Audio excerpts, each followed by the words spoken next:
Cambodia যুদ্ধবিধ্বস্ত এই দেশটিতে এখনো যুদ্ধের ক্ষত রয়ে গেছে। দেশটির মাটির নিচে লুকিয়ে রয়েছে এখনো হাজার হাজার প্রাণঘাতী স্থল মাইন।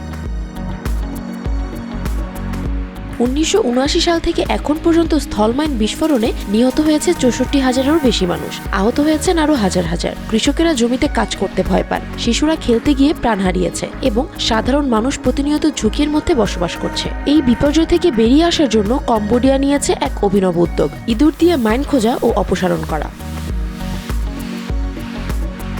এই বিশেষ ইঁদুরগুলোর জন্ম আফ্রিকার তানজানিয়ায়। তাদের নিয়ে এসে বিশেষ সামরিক প্রশিক্ষণ দেওয়া হয়। ছোট আকৃতির কারণে ইঁদুরগুলো ওজন কম, ফলে মাইন বিস্ফোরণের ঝুঁকি ছাড়াই তারা নিরাপদে মাইন শনাক্ত করতে পারে। এই প্রশিক্ষিত ইঁদুরগুলোর সবচেয়ে বড় শক্তি হলো তাদের ঘ্রাণ শক্তি। সাধারণ সেনা বা প্রযুক্তিগত যন্ত্রের চেয়ে তারা দ্রুত এবং নিখুঁতভাবে বিস্ফোরণ শনাক্ত করতে পারে।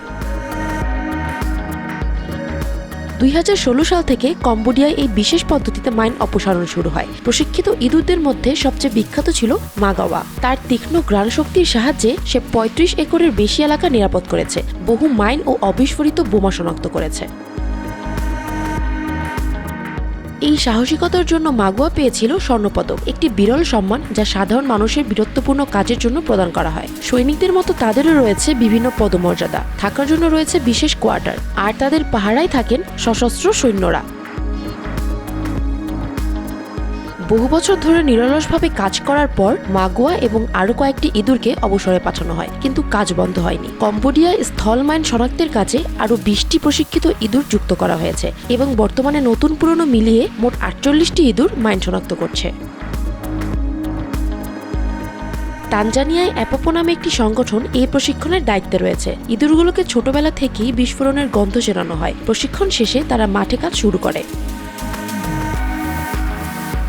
প্রশিক্ষিত ইঁদুরগুলো এই সাফল্য কম্বোডিয়াকে ধীরে ধীরে এক নিরাপদ দেশে পরিণত করছে। মানুষ আবার কৃষিকাজে ফিরছে, শিশুরা নির্ভয়ে খেলছে, ভবিষ্যৎ গড়ে তুলছে এক নতুন সম্ভাবনার ভিত্তিতে। Bangla affairs news desk.